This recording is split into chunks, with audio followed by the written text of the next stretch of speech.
우리가 신명기의 말씀을 연속해서 살펴보고 있는데요. 그 내용은 한마디로 하나님 나라의 백성은 이렇게 산다 하는 것입니다. 하나님 나라의 백성이라고 하면 그 땅의 원주민들이 사는 것과는 이렇게 달라야 한다 이겁니다. 아주 짧게 요약을 하자고 하면요, 거룩해라, 사랑해라 이렇게 말할 수 있는 것인데요. 그게 좀 추상적이고 범위가 너무 넓으니까, 그래서 개념이 잘 잡히지를 않으니까 좀 더 범위를 좁혀서 다양한 각도에서 구체적인 사례를 들어서 조목조목 하나하나 설명을 하고 있습니다. 오늘 말씀에서 들고 있는 사례는 이것입니다.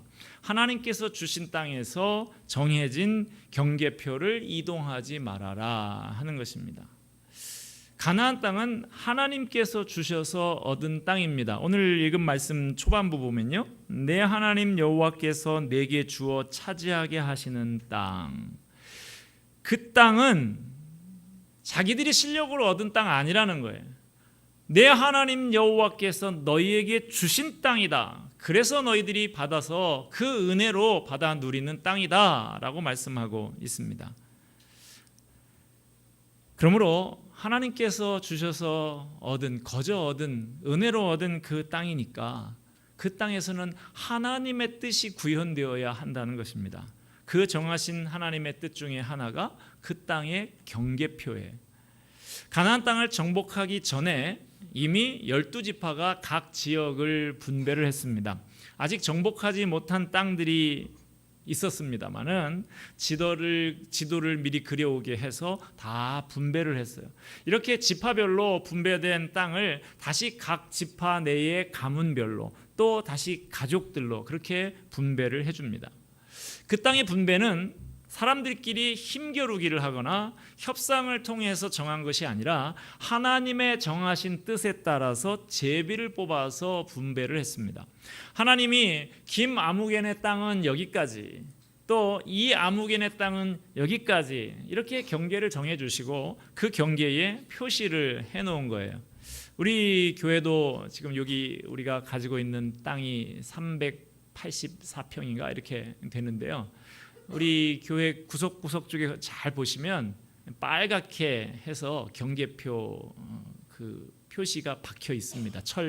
철심이 탁 박혀 있는데, 그 선들을 연결을 하면 여기까지가 우리 교회 땅의 경계다 이렇게 할 수가 있는 것이죠. 그렇게 정해진 땅의 경계표를 이동하지 말아라라고 하십니다. 그렇게 분배받은 땅은 하나님의 하사품이기 때문에 누구에게 팔지 못하는 것입니다. 혹 판다고 해도 경작권에 대해서만 팔 수가 있고, 그것도 언제든지 물을 수가 있었습니다. 본인이 힘이 없으면 다른 친척이 대신 물러줘도 됩니다. 그럴 여력조차도 없으면 50년마다 한 번씩 오는 희년이라고 하는 때에 그냥 무상으로 원래대로 다시 돌려주도록 그렇게 정했습니다. 레위기 25장 23절에서 28절 말씀을 제가 읽어드립니다. 토지를 영구히 팔지 말 것은 토지는 다 내 것임이니라. 너희는 거류민이요 동거하는 자로서 나와 함께 있느니라.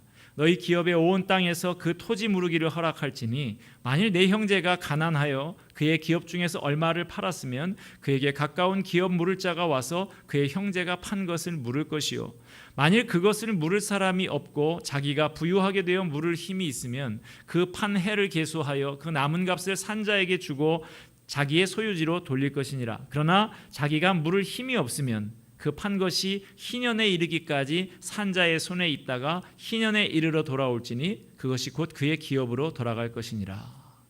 제가 앞서서 설명드렸던 내용이 그대로 여기 이렇게 기록되어 있죠. 이 지구상, 이 세상 어디에도 땅에 대한 이런 제도나 법은 유례가 없는 것입니다. 그러므로 지금 하나님께서 이스라엘 백성들에게 이 말씀을 하신 것은 세상에 통용되는 경제의 법칙이나 원리가 아니라 약속의 땅의 주인이시고 통치자이신 하나님이 정하신 하나님의 법인 것이죠. 이 백성들이 이전에 살던 애굽 땅, 그 땅은 힘 있는 자가 다 차지하는 세상입니다. 애굽 땅은 다 바로 땅이었어요. 바로가 최고의 권력자니까. 힘만 있으면 땅도 차지하고 사람도 지배하는 세상입니다. 그래서 힘이 없는 이스라엘 백성들이 애굽에서 종살이를, 노예 생활을 한 것이죠. 그런 땅 애굽에서 나와서 앞으로 들어갈 약속의 땅은 애굽과는 달라야 한다 하는 것입니다. 어느 누구라도 땅을 독차지하지 못하게 하셨어요. 아무리 돈이 많고 지위가 높고 권세가 있어도 땅을 독과점할 수 없게 하신 것입니다. 레위기 18장 1절에서 3절 말씀입니다. 여호와께서 모세에게 말씀하여 이르시되 너는 이스라엘 자손에게 말하여 이르라. 나는 여호와 너희의 하나님이니라. 너희는 너희가 거주하던 애굽 땅의 풍속을 따르지 말며 내가 너희를 인도할 가나안 땅의 풍속과 규례도 행하지 말고. 이들이 이전에 살던 애굽의 풍속도 따르지 말고 앞으로 들어가서 살게 될 가나안 땅의 풍속도 따르지 말라고 하십니다. 다시 레위기 18장 24절 28절 말씀입니다. 너희는 이 모든 일로 스스로 더럽히지 말라.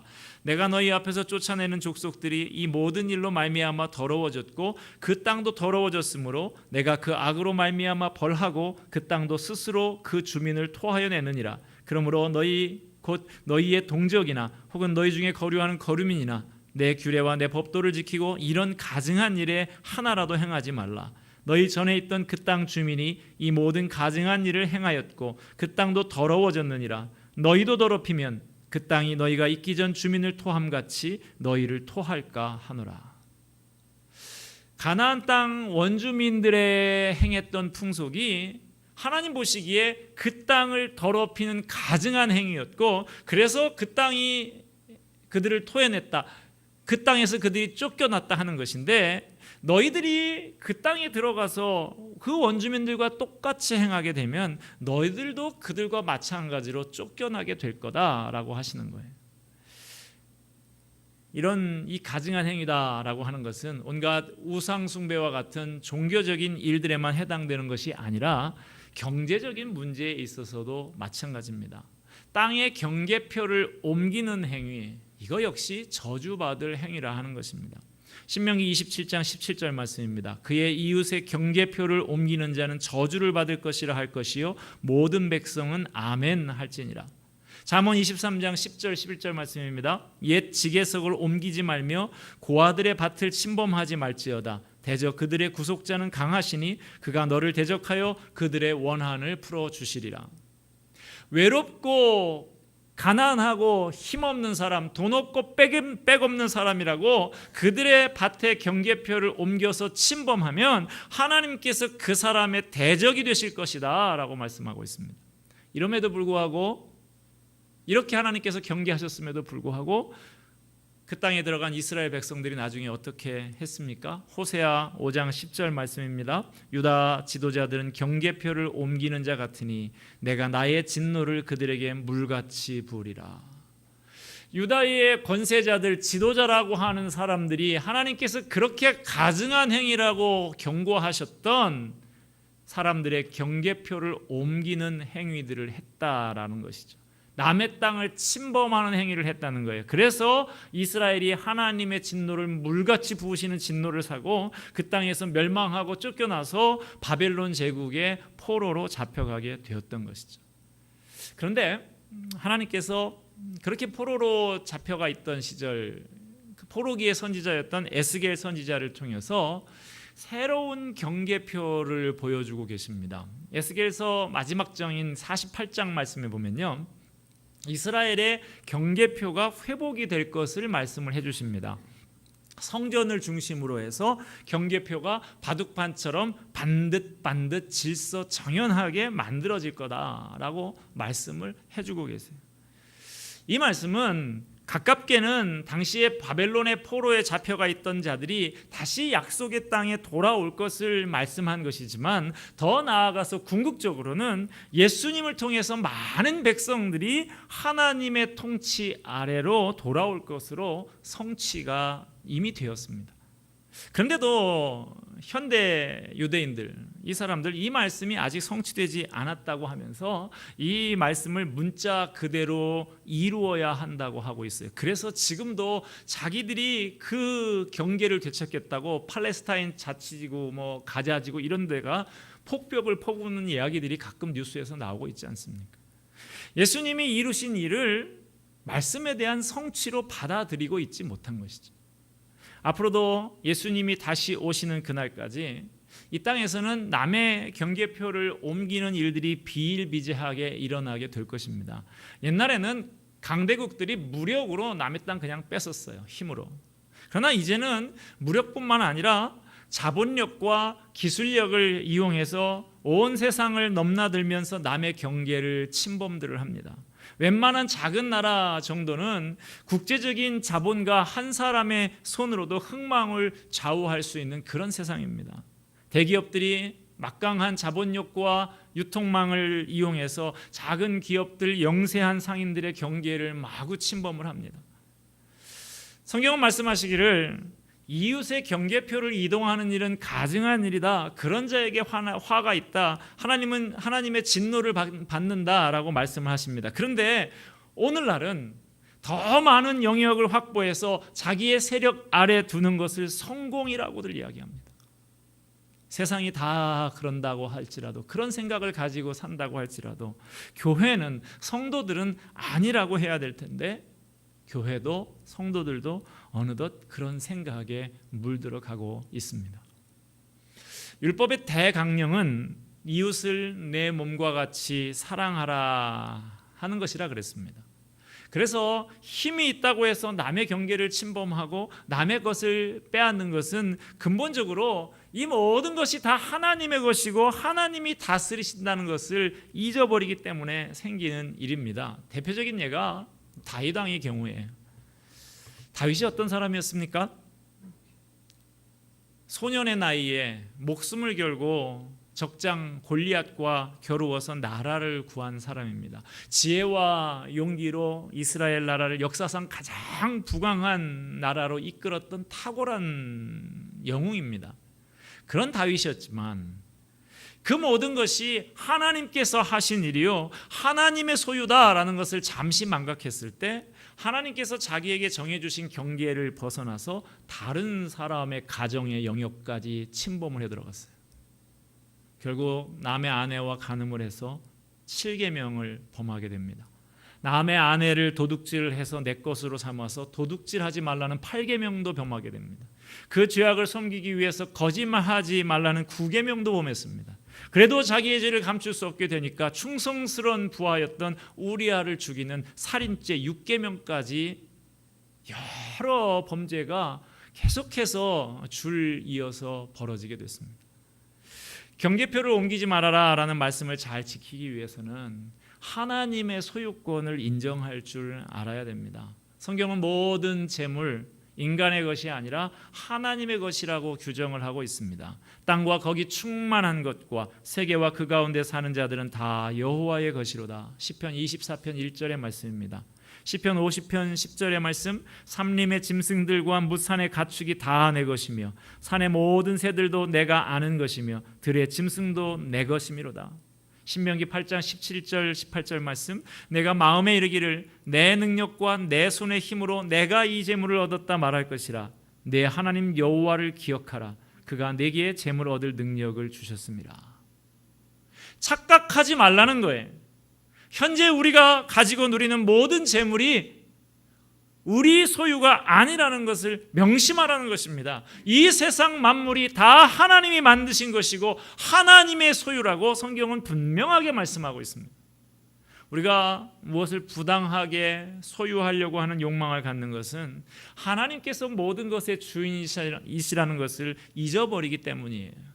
이 모든 것의 주인이 하나님이라는 것을 인정하고 고백한다고 하면 우리가 그토록 물질에 목을 메고 부당한 짓까지 저지르면서 하나님이 정하신 경계를 넘을 수가 없지 않겠습니까? 이 세상 모든 것이 하나님의 소유가 분명하다고 하면 지금 우리가 누리는 모든 것은 하나님께서 우리에게 잠깐 맡겨주신 것들이에요. 우리는 하나님께서 잠시 맡겨준 것을 관리하는 관리자에 불과하다는 생각을 가져야 됩니다. 그래야 물질에 과도하게 집착하는 탐욕에서 벗어날 수가 있습니다. 경계표를 옮기지 말라라는 계명을 잘 지키기 위해서는 자족하는 마음을 가져야 됩니다. 디모데전서 6장 6절에서 8절 말씀 보면 재물에 대한 바울의 가르침이 나옵니다. 그러나 자족하는 마음이 있으면 경건은 큰 이익이 되느니라. 우리가 세상에 아무것도 가지고 온 것이 없음에 또한 아무것도 가지고 가지 못하리니 우리가 먹을 것과 입을 것이 있은즉 족한 줄로 알 것이니라. 우리가 이 땅에 빈손으로 왔다는 거예요. 아무것도 입지 않고 벌거벗은 채로 났습니다. 여러분, 엄마 배에서 나오실 때 옷 입고 나온 사람 있습니까? 손에다가 먹을 것 쥐고 돈 쥐고 나온 사람이 있습니까? 아무도 없어요. 다 빈손으로 맨몸으로 왔습니다. 아무것도 안 가지고 빈몸으로 왔는데 지금 멋지게들 옷들 입고 계시잖아요. 지금 이러한 것이 우리에게 있다는 것, 이것이 하나님이 주신 축복인 줄 알고 살아야 한다는 말씀입니다. 부자라고 밥 10끼 먹는 것 아닙니다. 똑같이 3끼 먹습니다. 재산이 많은 사람이나 적은 사람이나 죽을 때 보니까 다 똑같더라고요. 다 빈손으로 갑니다. 그러니까 뭐 그렇게 재산을 늘리려고 아등바등 안절부절 할 필요 없다는 거예요. 주님 안에서 자족하는 마음을 가지면 경건한 삶을 살 수가 있습니다. 히브리서 13장 5절에도 이런 말씀이 나옵니다. 돈을 사랑하지 말고 있는 바를 족한 줄로 알라. 그가 친히 말씀하시기를 내가 결코 너를 버리지 아니하고 너를 떠나지 아니하리라 하셨느니라. 하나님은 결코 우리를 버리거나 떠나지 않으시는 분이시라는 것입니다. 우리에게 필요한 것이 있으면 적절한 때에 채워주시는 분이십니다. 그러므로 돈 때문에 불안해하지 말고 자족하는 마음을 가지고 신실하신 주님을 의지하면서 살아야 됩니다. 잠언 30장에 보면 아굴이라고 하는 사람이 물질과 관련해서 평생 하나님 앞에 구했던 기도가 소개되어 있죠. 유명한 기도죠. 나를 가난하게도 마옵시고 부하게도 마옵소서 하는 기도.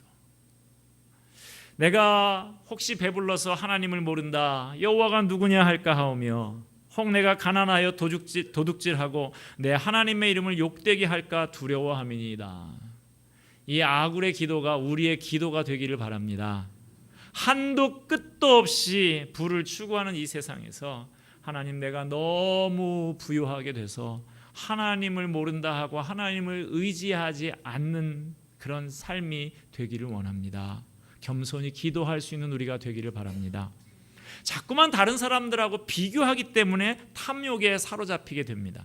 세상의 욕심, 세상의 성공과 같은 세상의 잣대를 가지고 자꾸 다른 사람들과 비교를 하니까 한도 끝도 없는 욕심에 휘둘리게 되는 것이죠. 하나님께서 내게 채워주시는 잔에 만족하며 누리지를 못하고 자꾸만 남의 것에 비교를 해서 내게 없는 것에만 초점을 맞추게 됩니다. 우리가 예배하고 기도하는 것 못지않게 물질에 관해서 어떤 생각을 갖고 어떻게 행동하느냐 하는 것이 성경의 중요한 관심이고 신앙의 중요한 부분입니다. 머지않아서 다 내려놓고 갈 날이 곧 옵니다. 금은 보석과 저금 통장과 정든 집 모두 다 내려놓고 가게 될 것입니다. 머지않아서 하나님 앞에 서게 되고 하나님께서 우리에게 물으실 것입니다. 너는 이 세상 살면서 물질과 관련해서 어떻게 행동하고 어떤 생각을 가지고 살았냐? 물으실 것입니다. 그때 우리의 믿음이 다 드러나게 될 것입니다. 남의 경계표를 옮기려는 마음을 물리치기 위해서 우리는 위를 쳐다보면서 살아야 됩니다. 탐욕은 우리의 궁극적인 관심을 하나님이 아니라 이 땅의 재물에다 두기 때문에 생기는 것이죠. 따라서 우리가 하나님의 말씀을 잘 지키기 위해서는 우리의 관심을 하나님께로 돌려야 한다는 것입니다. 신명기 8장에서는 하나님께서 이스라엘 백성들의 광야 생활 40년 동안 하늘에서 만나를 내려주신 이유에 대해서 말씀을 해주셨죠. 우리가 이미 살펴본 적이 있죠. 또 너로 알지 못하며 내 조상들도 알지 못하던 만나를 내게 먹이신 것은 사람이 떡으로만 사는 것이 아니요 여호와 입에서 나오는 모든 말씀으로 사는 줄을 내가 알게 하려 하심이니라. 묘하게 지난 수요일 날 출애굽기 만나 내리는 본문을 가지고 제가 설교를 했는데 또 지난 금요일 날 김재동 목사님이 요한복음 6장에서 이 만나와 연관되는 생명의 떡에 관한 예수님 말씀 또 전하고 자꾸 하나님께서 이것을 좀 강조해라 그런 의미가 있는 것 같아요. 하나님께서 광야 생활 40년 동안 만나를 왜 주셨을까요? 물론 1차적으로는 광야에 먹을 게 없으니까 주셨죠. 그런데 이 말씀에 보면 그게 다가 아니라는 거예요. 사람이 떡으로만 사는 것이 아니라 하나님으로 인해서 산다라는 사실을 가르치기 위해서 주신 것이라고 말씀하고 있습니다. 무슨 뜻입니까? 자꾸만 떡에만 초점을 두지 말고 그 떡을 주시는 하나님께 시선을 두고 초점을 맞추라는 말씀입니다. 그런데 이스라엘 백성들이 이걸 잘 몰랐어요. 그들은 떡에다만 초점을 뒀습니다. 만나를 내려주셨을 때 그 만나, 땅에 있는 만나만 쳐다볼 게 아니라 그걸 주신 하나님을 바라볼 줄 알아야 되는데 그들은 그렇게 하지 못했습니다. 하늘에서 내려오는 양식을 볼 때 그 양식을 주시는 하나님을 바라보면서 우리의 소망이 하나님께 있으며 나를 채워주시는 분이 오직 그분이시다라는 사실을 깨달아야 되는데 그들은 오로지 떡만 바라봤다 하는 것입니다. 그렇게 떡 자체에만 관심이 있다 보니까 그들은 점점 더 많은 떡, 더 큰 떡을 탐하게 됐습니다. 세상의 탐욕으로 가득한 사람들이 되어버렸어요. 그래서 약속의 땅 가나안에 들어갔을 때도 그들은 경계표를 옮기는 죄를, 더 큰 떡, 더 큰 땅 차지하려고 그 경계표를 옮기는 죄를 범하게 된 것입니다. 가나안 땅에 원주민들이 섬기고 있었던 우상들은 떡의 신이고 땅의 신입니다. 이 땅에서 더 많은 떡을 주고 더 큰 땅 주겠다고 유혹하는 땅의 신들이었어요. 그래서 이스라엘 백성들은 그 땅의 신들인 바알과 아세라를 섬기기 시작을 합니다. 우리에게 떡을 주시는 하나님이 아닌 떡 자체에, 영원한 하늘의 것이 아닌 지나가는 이 세상의 것에, 그분의 말씀이 아닌 이 땅의 것에 눈이 가 있으니까 나중에는 더 큰 떡, 더 큰 땅에다가 욕심을 내면서 하나님을 저버리게 되는 것입니다. 헬라어로 사람을 안드로포스라고 합니다. 그 말은 위를 쳐다보는 자라는 뜻이에요. 우리는 이 세상에 속한 자가 아닙니다. 하늘의 시민권이 있는 하나님 나라의 백성들입니다. 그러므로 땅만 바라보지 말고 하늘을 바라보면서 살아야 됩니다. 위를 바라봐야 됩니다. 떡만 바라보고 땅만 바라볼 게 아니라 그것을 주시는 하나님을 바라봐야 한다는 말입니다. 우리는 본래 하늘에 속한 사람들입니다. 그곳에 우리의 뿌리가 있습니다. 하나님께서 우리를 창조하셨고 우리를 구원하셨습니다. 그러나 그러니까 우리는 그분을 바라보면서 살아야 하는 존재인 것이죠. 우리가 지금 이 땅 위에 발을 딛고 살아가고 있지만 위의 것을 바라보며 신령한 것을 추구하면서 살아야 합니다.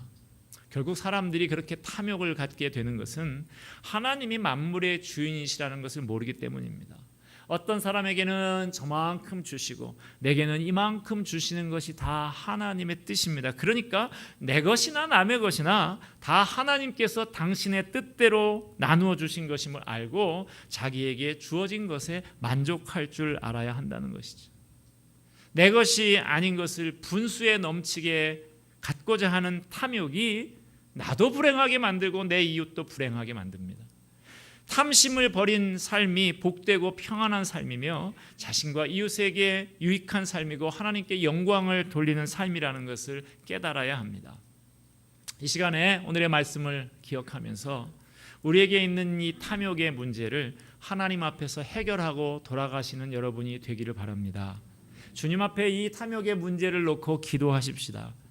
지나가는 세상의 정욕이 아니라 위의 것 바라보고 신령한 것을 찾으면서 살게 해달라고 기도하십시다. 탐욕을 버리고 주님께서 채워주시는 복된 삶을 누리며 감사하며 찬송하는 저와 여러분이 다 되시기를 주님의 이름으로 축원드립니다. 기도하겠습니다.